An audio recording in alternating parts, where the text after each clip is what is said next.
as the ongoing state budget impasse and federal government shutdown continue to delay essential funding for counties around the state. Here in Luzerne County, officials say they are working to minimize the impact. With a proposed 1.9% tax hike for next year, the county hopes to pick up the slack where funding has completely halted.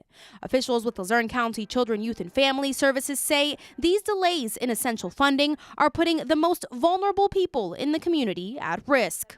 So we get a number of referrals every day here on newborn babies, some addicted because the parents were addicted during pregnancy. Serving hundreds of families in the county, Katrina Gownley, an administrator for Luzerne County Children, Youth, and Family, says the agency's approach to tough situations like this is to keep the family together while providing intensive in-home services. But without the needed funding normally provided by the state, providers simply don't get paid for their services. However, we are mandated to provide services, protective services, foster subsidies, adult protective services, that we still have to continue to, and as well as follow the court orders. Division head for Luzerne County Human Services, Megan Stone, says staffing shortages were already an issue for agencies that provide child protective services, homeless assistance, and drug and alcohol support. The lack of state and federal funding is only making it harder for agencies to keep their heads above water. They have to take loans, they have to,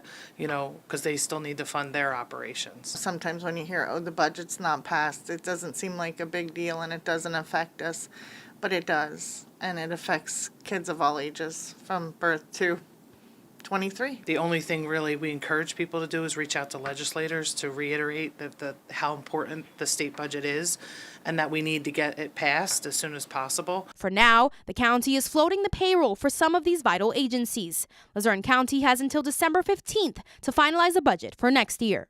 Valeria Quiñones, Newswatch 16, Luzerne County.